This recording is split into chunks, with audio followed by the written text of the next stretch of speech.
Good afternoon, our dear viewers. Prince Phillip is my name, and we are on the SB channel for sports. I'm alongside Genza Joshua, where we give you daily sports update across the world. Okay, we are going to start with the results of the weekend. That is the top 5 leagues in Europe. Uganda, that is Premier League. We have La Liga, we have Serie A, then we have other leagues as well. We had the Champions League is coming on this weekend. I mean this midweek.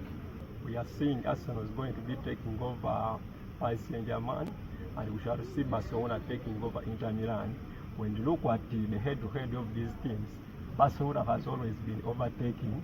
In the last previous 80 games, Barcelona has won over 6 games, and Inter Milan getting only 2 wins.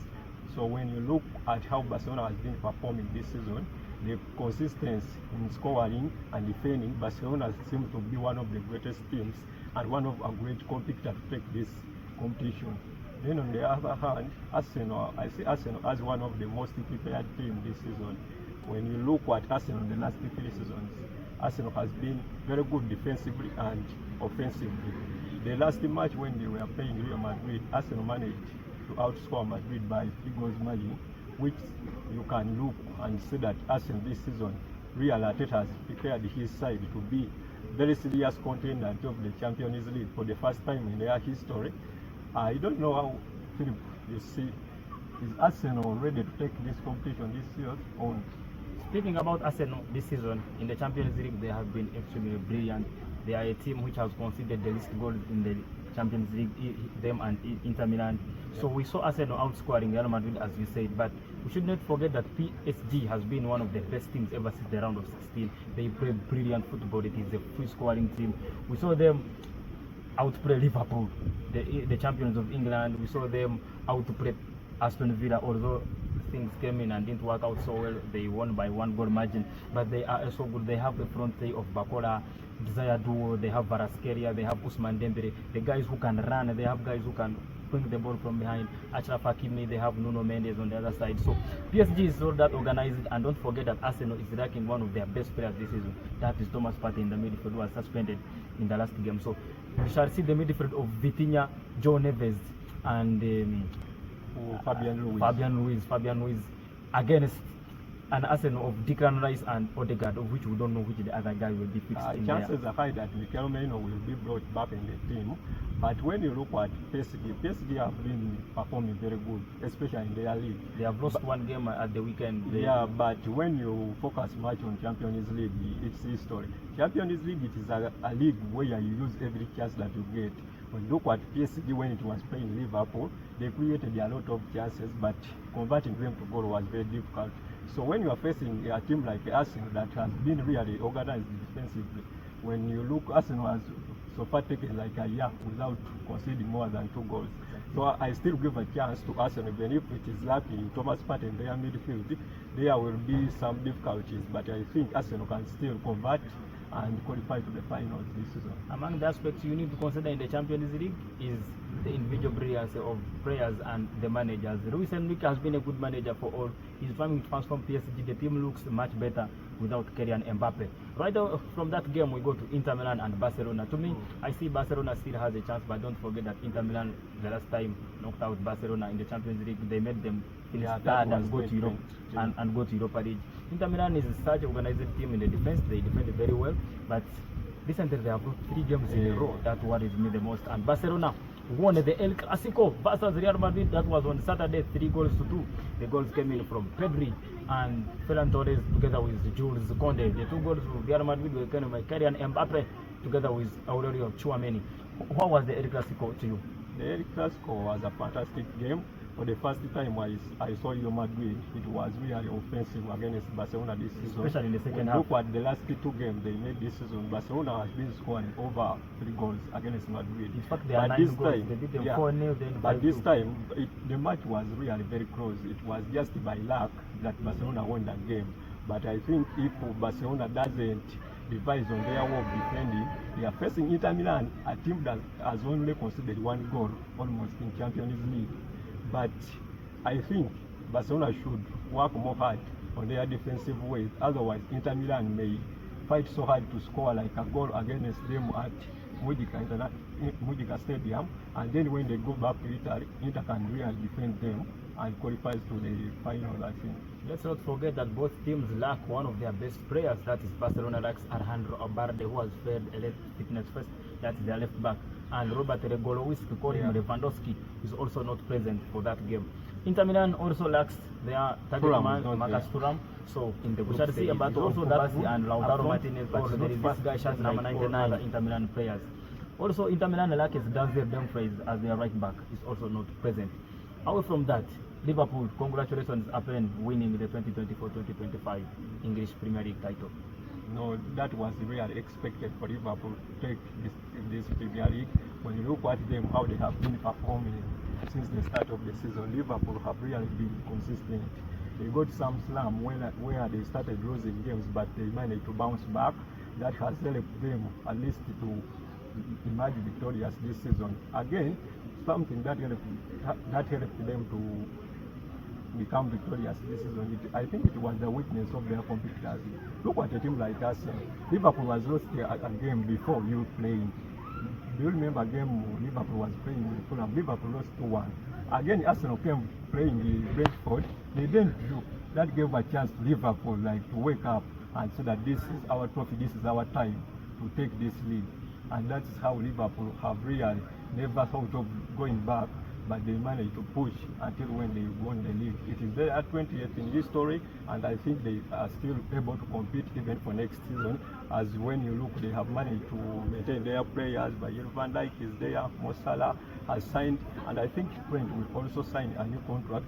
So I see Liverpool still a very competitive season team in the next 2 years. Okay, in the Italian Serie A, we saw Inter Milan losing yet another game versus AS Roma. That was 1-0. That and Napoli had to win their game 2-0. That means that Napoli is 3 points above Inter Milan in Italian Serie A with only 4 games to go. How will that affect Inter Milan in the title race as they are going to play even in the Champions League? They have pressure from both sides. I think Inter Milan should decide on what the priorities is that it wants. When you look at the league, they have overwon the Scudetto, so no, there is no overwinning in when you compete every year. I think the league is very close compared to Champions League. Even though I was at my first submission, I told you that the Inter is going to make it to the final. Champions League, never say never. Barcelona has won it before, and Inter has won it before. I think Barcelona is still a big competitor to be eliminated. It's the best team in the world. Yeah. When you saw Inter Milan in the last 3 games, it has been conceding games. So I think they should focus much on the Scudetto. That is nearer. Because Napoli, I don't leave this out. Napoli can still lose more games. With 4 games left, Inter Milan with experienced players like Lautaro Martinez, their coach has been there for so long. I think they should focus much on the league and then put still there's some energy in the Champions League, but I think the league is most important to them compared to the Champions League. German Bundesliga, we saw Bayern Munich winning their game. That is a 3-0. Then the goals came in from Eric Dyer had 1 goal in there. Then Pasaric had another goal and Olise. So Hurricane just 1 point away from winning his first trophy as a football player. And to make matters worse, he won't be available on the day they will be playing the game, or they'll be winning that game because he got a yellow card. So how is this a moral booster for Hurricane to maybe starting from there and get more trophies? I think football is one of the fair games or sport that anyone can, which his or her daughter to play or son. Yeah. But Hurricane, when you look at him for the last 10 years, the guy has been consistent. At Spurs, he scored over 240 goals, but he didn't get any trophy. At Bayern Munich this season, they have been very lucky because Leverkusen has been very not so consistent as it was last year. So Hurricane with his goals and winning this trophy, it is very important for him in his career to at least add on the goals he has scored a major trophy. From Hurricane and the Bundesliga, we go to the Europa League. The Europa League, Manchester United is taking on Athletic Club Bilbao. That is on a Thursday. Athletic Club is at home and they have not lost a game at home in the European competition. They have won all the 6. Manchester United is still unbeaten. How is that game? Because we saw Man U struggling to get a draw against the Cherries, that is Bournemouth, on the weekend. A goal from Rasmus Højlund in the 96th minute came in to equalize after Evan Nilsson was sent off in the 69th minute after getting a red card. That was he had that bad attack against Mazrui. So how is Manchester United prepared for this game? Because we have seen them, they have been playing rubbish in the league, but when it comes to Europa League, they have handled it very well. I think the Spanish teams have really been a nightmare to Manchester United in the previous years. But when you look at this season, Manchester United has proven the odds that it really wants to take Europa League. When you look at the game where they were playing against Sociedad, United, Real Sociedad in fact led that game, but Manchester United managed to convert the game and won it by 5 goals to 1 in the return leg. So I think with the poor season they have in the league, Manchester United has put all its focus on the Europa League, and if they don't take this league, I think the job of Ruben Amorim will be in doubt next season. Away from Manchester United, we still in the Europa League. We have another game, that is Tottenham Hotspur, who will be taking up Bodo Glimt on Thursday. Tottenham Hotspur is at home and they lost 5-1 against Liverpool at the weekend. But still, just like Manchester United, Tottenham Hotspur has been very good in the Europa League. They don't score a lot of goals, but they look for ways of winning and qualifying. Bad news for Bodo Glimt, as they lost their starting centre backs at the weekend. They still lost their 2 midfielders the other game because they are all suspended, and their striker was also suspended. Tottenham Hotspur will just be without their captain, that is Son Heung-min, but all the guys are available for selection. How do you see Spurs in that game? Spurs, I'm very sure Spurs is going to advance to the finals with no doubt, even if it concedes a lot of goals. But again, they have a power force, they score a lot of goals. They will make to the final, but my worry is still, I think Manchester United will advance as champions. When you look at the pedigree in the European Cups, Manchester United is far better than Spurs. Yes. So this season, when United historically has been known as a club that always comes with a trophy this season, I see them as champions of Europa League, and Spurs and their manager, they will be out. Okay, I was saying that just one incident I want to talk about, that is this in football. In the El Clasico, in the last kick of the game, we saw Kylian Mbappe after he put his hand in the face of Eric Garcia. There came a fight between Rudiger and Real Madrid players against the referee. Why is this thing? Why are African players, especially those black players?